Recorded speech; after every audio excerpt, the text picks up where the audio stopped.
Welcome everybody to this extraordinary meeting of the virtual cabinet today. I've got a brief statement to make before we start the meeting formally. Due to the ongoing COVID situation and desire to retain the level of social distancing at council meetings at this time, we are holding this informal virtual cabinet meeting to enable cabinet councillors and members of the public to take part. This virtual meeting will be conducted in the normal manner, but any decisions made will not be legally enforceable. They will be formally made at a physically reduced quorum decision-making meeting tomorrow at the 1st of April. We will review the approach for future cabinet meetings in line with government health guidance at the time. I'd just like to go around the room and ask the members of the cabinet to introduce themselves, please, for those members of the public that are watching. Councillor Samuel. Good evening, everyone. I'm Councillor Richard Samuel, represent Walcott Ward, and I'm the Cabinet Member for Economic Development and Resources. Thank you, Richard. Councillor Warren. Councillor Sarah Warren, representing Bath Avon North Ward and Cabinet Lead for Climate Emergency and Sustainable Transport. Thank you, Sarah. Councillor Ball. Tim. Apologies, Kevin. Councillor Tim Ball, Cabinet Member for Planning and Licensing in Twerton Ward. Thank you, Tim. Councillor Bourne. Good evening. I'm Councillor Alison Bourne, Cabinet Member for Adult Social Care and Council Housing with Tom Davis, and also a ward member for Widcombe and Lincoln Ward. Thank you, Alison. Councillor Davies. Good evening, I'm Councillor Tom Davis. I represent Walcott Ward and I'm the Cabinet Member along with Councillor Bourne for Adult Services and Council House Building. Thank you, Tom. Councillor Rigby. Evening, I'm Amanda Rigby. I serve Bathwick Ward and I'm Cabinet Member for Transport. Thank you, Amanda. Councillor Wood. Councillor Dave Wood, Mendip Ward, Cabinet Member for Neighbourhood Services, with apologies for having some trouble with my iPad at the moment, but trying to resolve that. So we'll be on camera soon. Thank you, David. And Councillor Romero. Thank you. Yes, I'm Dina Romero. I'm the Cabinet Member for Children, Young People, Communities and Culture, and I am the councillor, well, one of the councillors for Southdown. Brilliant. Thank you, Dina. So apologies for absence. We haven't got any, have we, Joe? No. Just had a full roll call there. Declarations of interests. I've received none. Joe, have you received any? I haven't received any either, no. Thank you. Thank you very much. Urgent business agreed by the chair. There is none. Questions from the public and councillors. There are none. So we'll move straight to statements, petitions of public and the councillors. We have Councillor Paul May that would like to make a statement. Councillor May, you're there? I am indeed. Thank you, Chair. You're welcome. Well, the floor is all yours, sir. Thank you. Chair, I wish to record my full support for this special cabinet meeting to discuss an approach to the yet to be released SDS by WECA. Previously, my area of Whitchurch Village was inappropriately chosen as a strategic development area, together with a major road from South Bristol through to the A4 at Cowsham. Quite clearly, this was to take housing needs of Bristol rather than Baines, and this is an unsustainable location for further development, as the village has already been increased 50% due to the previous core strategy. Despite local anger at those proposals, Baines consulted at every stage, and I find it appalling that now the strategic function has been transferred to WECA, they still blatantly refuse to consult as they prepare their plans. And I note the plans proposed before Christmas are still not available for comment today. JLTP4 retained the road as a transportation corridor, which does not show a positive cost benefit for a vastly expensive construction through a vital green area of Greenbelt. WECA refused to provide any information with the alleged Greenbelt review linked to the SDS. But the Mayor today has said he favours Bristol expansion into the Greenbelt, so please defend our valuable Greenbelt for the whole area. I have been told that both mayors, that's WECA and Bristol, want the road reinstated, despite Baines and the government stopping funding for new roads. Why not remove the route now? Baines must demand that the SDS should only be progressed when JLTP5 is prepared. I argue that the Cabinet should take a harder line down your recommendation unless the proposed addendum removes that corridor. In addition, strategic development in Whitchurch Village cannot be justified on the back of WECA's demand management. 1 minute. Indeed, as an ordinary councillor, I still have no idea what's going to be in the SDS. Why? The 92,000 houses quoted in the report has no context nor justification. So what is proposed? Baines must defend its own communities from inappropriate City of Bristol overspill. Our local plan partial update approval protects Baines for 5 years rehousing development. So WECA must be responsible or we stop the SDS.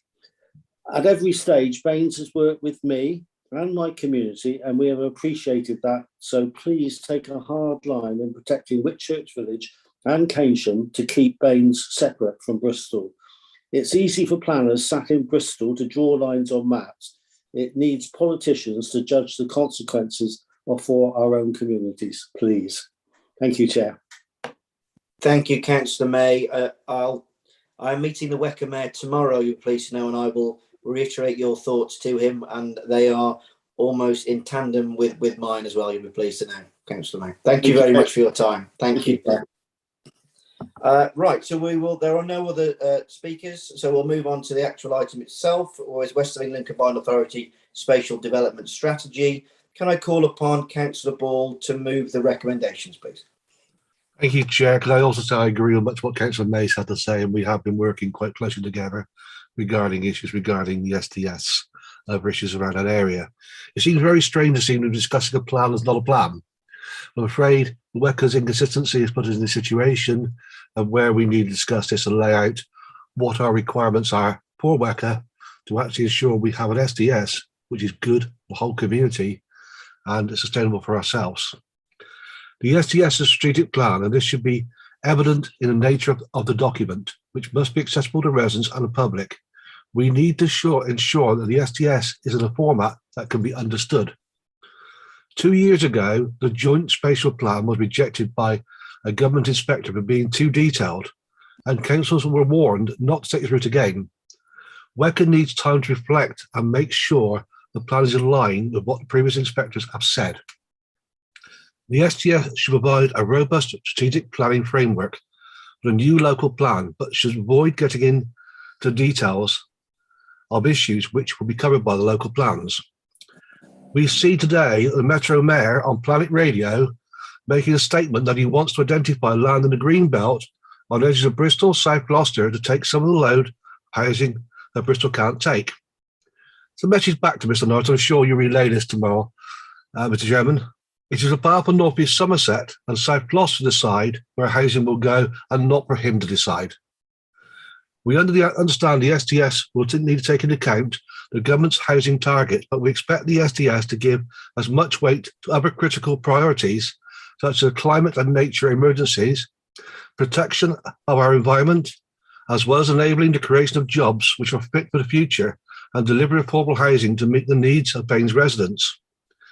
Due to the significant scale of the challenge arising from the SDS with individual authorities, we expect WECA to provide necessary support to the individual authorities' local plans to ensure we get the right outcomes. It's absolutely essential. Baines will place significant emphasis on working with our local communities in the formulation of our local plans, and will also be taking into account what the residents say to us. It's not for us to dictate what actually happens. I therefore move. Thank you, Councillor Ball. I will formally second, and as I stated before to Councillor May, I will be meeting the WECA Mayor tomorrow. I will be meeting my fellow regional leaders as well, and I will be stressing that Baines is in charge of where houses go in Baines and not WECA. We will not be accepting or be treated as an overflow for Bristol, and I'll be reaffirming those points as well to the WECA Mayor. I will move to the debate. Is there anybody? Councillor Warren, please. Yeah, thank you.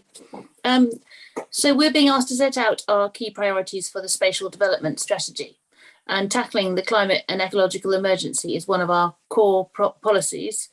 The spatial development strategy will be one of the key documents which supports us in our pledge to provide the leadership to enable the community to achieve carbon neutrality by 2030.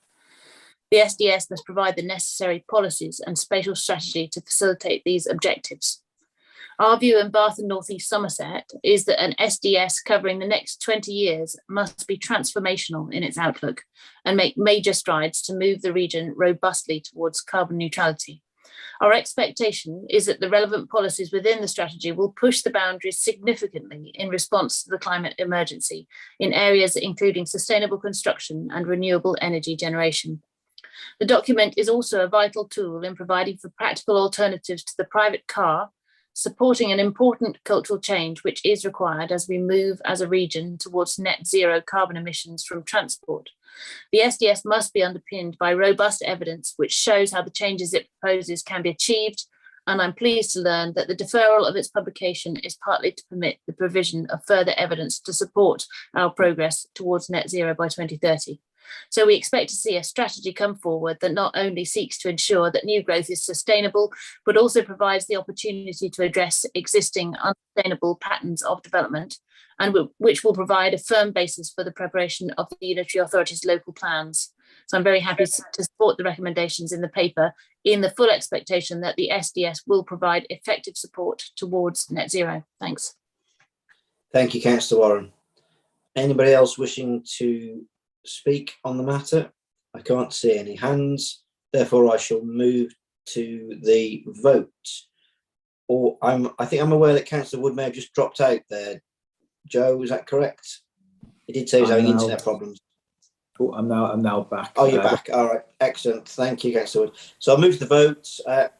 Per normal, I will ask if anybody's. Oh, sorry, Councillor Romero, you have your hand up.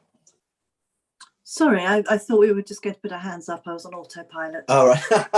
Yeah, I will do that. We'll move. All in favour, raise your hands. It's nice and easy, says only a few of us. Splendid. Okay, that's unanimous, Joe. And just to treble check, anybody against there, so Joe can see? No, everyone put their hand up. Brilliant. Okay. Thank you very much, guys. I will call a close to the meeting. The next virtual cabinet meeting does start at 7:15 today, so I will ask everybody to be back